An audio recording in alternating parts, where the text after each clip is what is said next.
Bueno, y acá estamos nuevamente con todos ustedes. Qué lindo Culturarte que tenemos hoy. Después de haber estado con la licenciada Roma Godoy, disfrutando de este Día Internacional de la Educación. Ahora vamos a pasar al bloque mensual. Y esta vez los tenemos al bloque de arquitectura con Más de Uno Construcciones. ¿Y con quién estamos ahora? Bienvenidos ambos, qué lindo. Los arquitectos están. Muy buenas tardes, ¿cómo les va? Buenas tardes, muy bien. Se los extraña acá en el estudio, pero bueno, feliz de tenerlos así, qué lindo. Bueno, viste, después de todo el año pasado de asistir ahí, la primera de este año estamos reinaugurando el remoto. Bueno, está bien, pero están en su hábitat, así que eso también está bueno, porque la gente conoce el lugar de ustedes, Qué lindo eso. Un lugar tan agradable, tan lindo, distendido, me encanta eso. Así que hoy tenemos un temón, me encanta, Sí, hoy queríamos retomar un poquito cómo empezamos esta columna, ¿te acordás? Sí. La primera, antes de que fuera una columna, cuando hicimos la entrevista, sí. Arrancamos asociando algo de arquitectura con un cuento de Cortázar que tenía que ver con las escaleras. Totalmente. ¿No? Uh-huh. Entonces, como estamos en verano y la gente tiene un poco más de tiempo para recrearse, a veces, otros estamos más atareados. Gracias a Dios. Claro. Digamos, trajimos esta vez una película argentina Uh-huh. que no solo les va a permitir disfrutar de ver una buena película y divertirse y enterarse de algunas cosas, sino que también después les va a permitir hacer algunos tours por nuestra ciudad, para algunos elementos que van a aparecer descritos en esa película, y que la verdad que Buenos Aires, para vivirla como turista, eso no nos pasa habitualmente. Muy poca la gente que vive Buenos Aires como una ciudad turística siendo residente de la ciudad, ¿no? Totalmente. Es como que hay que cambiar un poquito el chip, pero también el verano es propicio para eso, porque hay menos gente, hay menos colas, hay accesos gratuitos, digamos, con mayor frecuencia. Entonces creemos que les va a servir un montón. Sí, como elección sí. También de paseo, en familia, y tener una mirada diferente de lo que significa Buenos Aires, ¿no? Sí, muchas veces permanece oculta a nuestra mirada la ciudad. Uno pasa permanentemente por muchos lugares. Mira, yo voy a contar una anécdota que no tiene que ver con esta película particularmente, pero sí personal. Pero todo el mundo lo va a conocer, el edificio. Hay un edificio en el medio de la 9 de julio, digamos, donde hoy están los murales de Evita. Sí. Hecho, vos los ves cuando vas con el Metrobús, ves los murales. Ese edificio tiene en su fachada unas figuras que son talladas en bajo relieve. Claro, son como una escultura en piedra, que es el monumento a la coima. Porque el constructor de ese edificio tuvo tantos inconvenientes con los permisos municipales, le pidieron tantas coimas para poder construirlo, que él decidió hacer dos personajes a los lados del edificio. Están incrustados en las paredes, como decía Mariana, de su sobrerrelieve, a ambos lados de la entrada, y uno es un funcionario público y otro es el constructor, el contratista, y uno tiene los libros de autorización con la mano esperando el soborno y el otro sufriendo esa situación. Todos pasamos por ahí permanentemente y nadie lo vio. Nadie lo ve. Las propias autoridades que permitieron la construcción del edificio no lo detectaron, no lo registraron, y es una cosa muy impactante cuando lo ves, porque aparte tienen... Y cuando te enterás de... Escúchame, cuando te enterás como ahora, que a mí me causó sorpresa, gracia, y digo, ¿cómo? O sea, vos venías hablando y yo decía, ¿y cómo lo dejaron? Claro, porque no lo notaron, no se dieron cuenta. No. Digamos, cuando uno conoce el contexto de la situación es muy fácil de identificar, pero si no, mucha gente se debe haber preguntado, bueno, ¿responderá algún tema histórico, claro, alguna cosa mitológica referida? No, es simplemente esa circunstancia. Javier, digamos que es una dulce venganza. Sí, exactamente, fue exactamente eso, para dejarlos en evidencia. Claro, totalmente. Y que dure por la posteridad, o sea, hace más de 60 años que eso está puesto ahí. La costumbre.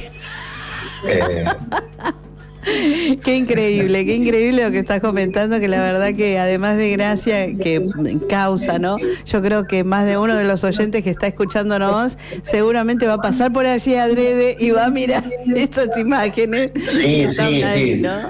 Es para observar, incluso pueden buscarlo en internet, como el edificio de las Coimas, el monumento a la Coima, y van a encontrar las fotos sin ningún problema.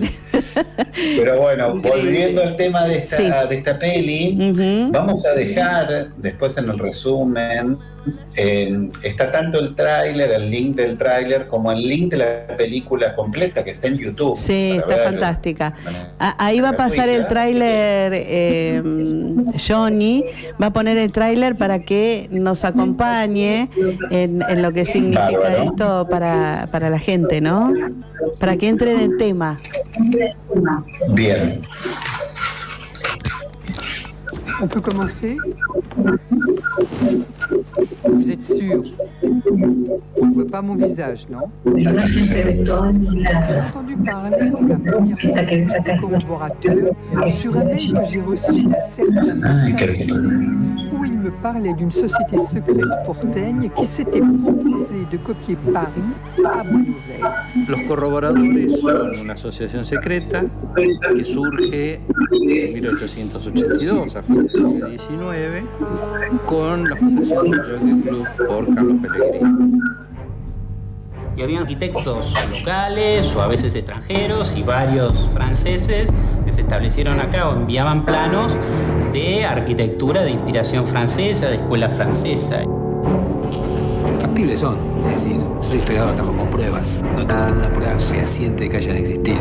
Una sociedad secreta es una sociedad invisible a los ojos de la gente común, los que no saben.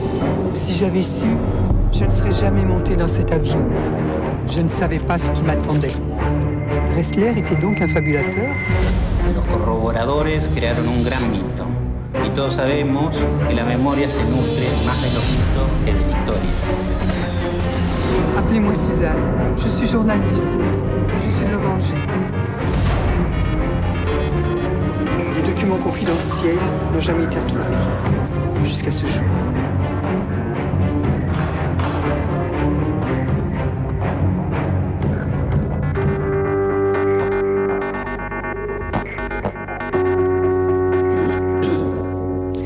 Bien, súper interesante, atractivo y realmente como para verlo a través de YouTube, esta peli que realmente es algo asombroso que nos traen aquí los arquitectos en más de una construcciones, como para que nosotros podamos interiorizarnos sobre este tema, ¿no? Realmente asombroso, como veníamos hablando de todo lo que significa Buenos Aires y todos estos secretos y estas cosas que van surgiendo, ¿no?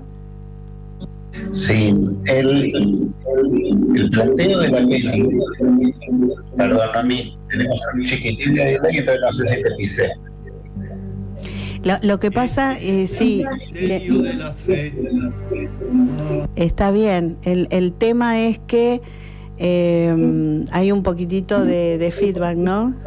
Sí. Claro, por ahí lo tendríamos que hacer. Sí, a ver si ustedes se pueden acercar un poquito más al micrófono Y entonces ahí eliminar un poquito los sonidos del medio ambiente también. Y si tienen 2 computadoras, dejen una sola y tratando de hacer la comunicación. Está bien, fantástico. Con el auricular vamos a andar fantástico. Ahí está. Sí, porque a veces intercede el sonido del ambiente, ¿no? Claro, ahí está, a ver. Ahí estamos con auriculares también, así fantástico. Que por ahí divino. Estamos mejor. Obvio, muy bueno, muy bueno. Ahí está. Bueno, me alegro.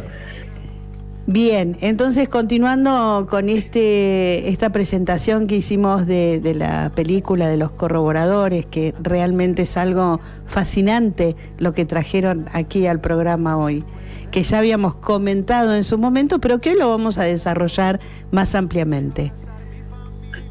Bien, la idea de la película es muy interesante porque se ha dicho durante mucho tiempo que Buenos Aires es la París sudamericana, digamos. Uh-huh.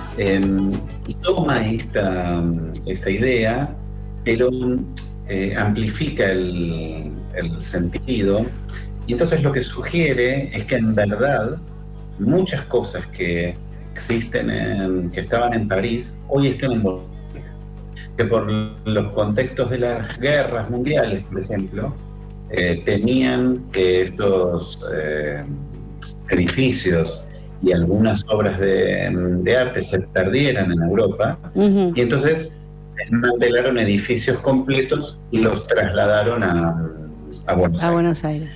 La película va a jugar con esa idea todo el tiempo, y esto tiene un anclaje en la realidad en muchos sentidos. Por ejemplo, voy a citar un caso que no está en la película, pero que es real. Uh-huh. El Palacio Barolo es un edificio que está en Avenida de Mayo, a unos metros de la Plaza de los Dos Congresos, uh-huh. Que tiene un faro en su parte más alta. Y durante algunos años fue el edificio más alto de Buenos Aires. Este señor Barolo era un industrial textil, que de hecho construyó un edificio gemelo en Uruguay. Está en la plaza central de Montevideo, hay un edificio gemelo al de acá de Buenos Aires. Pero él lo mandó construir basado en la temática de la Divina Comedia. O sea, el edificio tiene una cantidad de gárgolas, de, digamos, elementos simbólicos de la Divina Comedia de Dante Alighieri. Está partido en los infiernos, en los subsuelos del edificio, el ascenso a los cielos, en las partes de las cúpulas, porque él pretendía con esto, tenía la idea de que Italia iba a ser destruida en el contexto de la Segunda Guerra, y entonces él construyó esa torre para proponerle al gobierno italiano traer los restos de Dante Alighieri a ese edificio, para conservar los restos mortales de él, claro, y de su obra. Eso no sucedió nunca, pero hubo un empresario real, digamos, de la Argentina, que tuvo esa pretensión y nos dejó legado un edificio temático con esa naturaleza. Precioso, Claro. Sí. Nos pasa también algo similar con las esculturas. Por ejemplo, en el Museo de la Cárcova hay lo que se dice una réplica del David de Miguel Ángel, uh-huh, que es, digamos, réplica, uh-huh, pero por ejemplo esta película pone en duda si es una réplica. O sea, dice, bueno, ¿será real que es una réplica? Trajo el original, claro, acá, y está en la Cárcova, ¿no?, entre nosotros. Sí. Y en Europa se está exhibiendo la copia que se mandó a hacer para... Qué loco sería. Entonces, es muy interesante la cantidad de referencias que uno va a ver en la película, lo divertido que es el argumento, la trama policial y conspiratoria, que permite después ir a verificar algo de esos elementos en la realidad, en el Museo de la Cárcova, en la Fuente de la Mora, en la propia Catedral de Buenos Aires, que es exactamente igual que un palacio europeo. Existe, ¿no? Es una locura, es una hermosura. Claro, esas copias, esas réplicas, pero todo este misterio que envuelve a esta situación, ¿no? De por qué la periodista tenía miedo y se sentía amenazada, por ejemplo. ¿Qué había detrás de todo esto? ¿Por qué una reunión secreta? ¿Por qué todo esto era gente que se dedicaba a buscar esas réplicas? Obviamente que hay un tinte económico, un tinte histórico y una preservación de monumentos históricos, ¿no? No pertenecientes a nosotros, sino al extranjero, pero que además esa protección que se buscaba a través de esta situación determinada, ¿no? Qué historia tan, ¿no? Tan cierta. A mí hay algo que me resulta interesante, que es cómo a partir de la arquitectura podemos plantearnos temas más de orden filosófico, porque no hay mejor manera de esconder un secreto que sea a la vista, ahí evidente, oculto a nuestro conocimiento, pero a la vista y al alcance, ¿no? Y eso puede pasar en muchos órdenes de la vida. Entonces, ese juego es interesante para ponerse a pensar y a la vez para dar magnitud al valor de un montón de obras que tenemos en nuestro país y del bagaje cultural y del intercambio que ha habido de arquitectos extranjeros viniendo a hacer obra acá y la calidad de los arquitectos y constructores que hemos tenido también acá, ¿no? Por algo están estas tantas similitudes, como muchas veces se dice que Buenos Aires es como París, ¿no? Entonces, todo ese juego me resulta interesante también en la película. Sí, y digo, hoy con la globalización a través de la tecnología y demás, porque en aquella época ellos tenían que viajar físicamente de un espacio a otro, geográficamente hablando, ¿no? Hoy eso se reduciría y ese intercambio se sigue dando en la actualidad, digo. Hay intenciones o ganas de copiar arquitectónicamente hablando, no te digo ciudades, pero sí conceptos, por ejemplo. Bueno, sí, digamos, el proceso de globalización, a nuestro entender, a nuestra forma de analizarlo, ¿no? Es como una evolución del proceso colonial. Es decir, esto que nos pasaba con la réplica de los palacios franceses o de construir toda una zona de la ciudad a imagen y semejanza del área más importante parisina, tiene que ver en un punto con la voluntad siempre de los habitantes de Buenos Aires de pertenecer a Europa y a la cultura europea, y por otro lado el esquema económico entre los países de nosotros ser un cierto enclave colonial desde nuestra fundación, ¿no? Claro. Ahora la globalización produce el mismo efecto, lo único que sucede es que unifica, digamos, a nivel planetario. Entonces, sí, los sistemas, antes, por ejemplo, las carpinterías, los muebles, los vitrós, se traían en los barcos directamente de las fábricas inglesas, por ejemplo. Claro. Y se construían los edificios acá prácticamente como si fueran prefabricados. Esos barcos luego se iban con las materias primas del campo argentino. Hoy no sucede algo parecido, o sea, el aluminio que se produce acá se procesa y se vuelve a traer como un elemento manufacturado externo, sí, y lo volvemos a colocar. También con esta mirada que es globalizante, aparecen un montón de particularidades, porque las adaptaciones locales de los artistas y de los profesionales locales buscan resolver los problemas reales, porque nosotros no tenemos la misma climatología, la misma posición respecto del sol, y ni hablar ciertos aspectos culturales que, por más que la globalización nos estandarice, hay diferencias insalvables, digamos, entre una región y otra. Y cuando producen la adaptación de algo a nuestro medio local, ahí es donde para nosotros aparece el rasgo de mayor valor, ¿no? Incluso cuando lo han hecho a lo largo de la historia arquitectos extranjeros. En la ciudad de La Plata está construida la única obra de Le Corbusier en América. Fue construida por un arquitecto local que se llama Mancio Williams. Hablamos algo en algún momento sobre la Casa del Puente de Mar del Plata, que sí, es obra de él.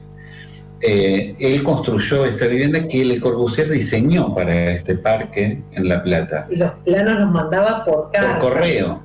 Qué bárbaro, Nunca visitó el lugar para desarrollar el proyecto, pero sin embargo es un proyecto que está perfectamente adaptado a la orientación, a la relación con el parque, al concepto de vivienda entre medianeras, que en Europa no existe. Entonces, este arquitecto de otra cultura, suizo, con una mentalidad distinta, pudo interpretar perfectamente las necesidades y el sesgo local y hacer una obra de la arquitectura moderna, con todos los preceptos de la modernidad, que es una referencia para todo el mundo, pero que responde 100% a las necesidades locales.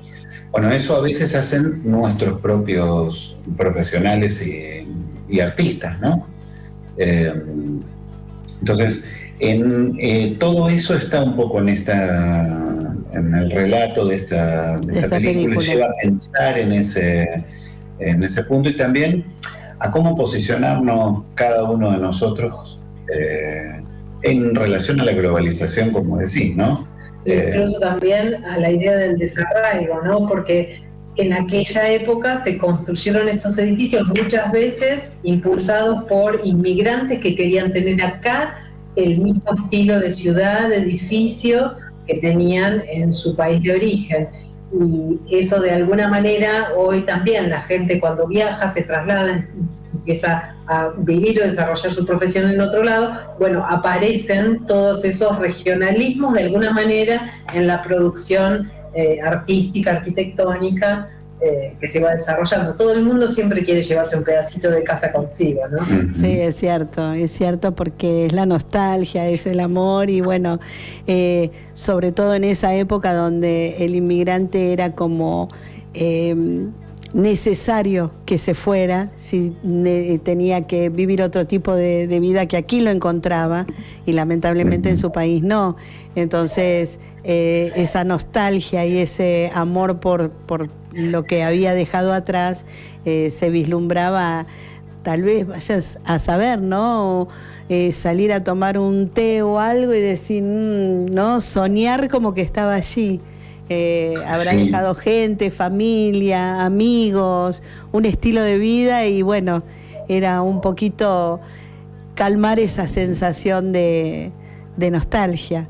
Así que mirá lo que terminamos viendo todo esto de Los Corroboradores, que es una película fantástica como para que todos puedan incursionar, verla, disfrutarla, porque realmente han traído un tema importantísimo que tiene muchas aristas, desde lo histórico, desde lo misterioso, desde lo de inmigración, desde esas realidades, y cómo Buenos Aires junta todo eso en una sola cosa, ¿no? Que es Buenos Aires.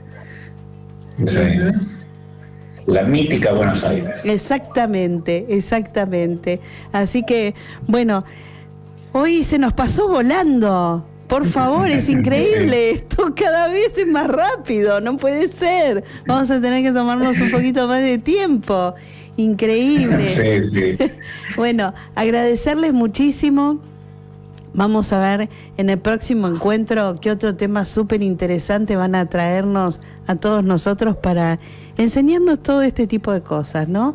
A mirar de una manera diferente la ciudad, encontrar esa magia que nos brinda, esa historia que se va vislumbrando en cada una de las fachadas, de las calles, ¿no? Todo eso que es tan importante y nos hace tan nuestro. Sí. Así es, mami. Bueno, muchas gracias a vos. No, por favor, chicos, muchísimas gracias. Más de Uno Construcciones en este bloque espectacular que hemos disfrutado muchísimo. Agradecidísima. Bueno, gente, tenemos que ir a un pequeño cortecito. Espero que hayan disfrutado de todo este aprendizaje histórico, real, tan nuestro, pero que trae ese enlace con París, con Europa, con toda una situación en una época impresionante y que muchas veces la hemos visto pasar así muy rápido, pero que tenemos que hacer ese recorrido. Así que si andan con tiempo, de vacaciones y que quieren ir a pasar y visitar un poquito Buenos Aires, ese del Palacio Barolo, yo les digo, es hermoso, es para ir, pasar, está la confitería abajo, pueden ir a tomar un café, un té con masitas riquísimo y de paso darse una vueltita por el Palacio Barolo, que es fantástico. Allí se hacen muchas muestras de arte también y bueno, es un lugar para pasar. Ese que es el que nombramos hoy con los arquitectos, pero después hay muchísimo más por descubrir en esta misteriosa Buenos Aires. Nos vamos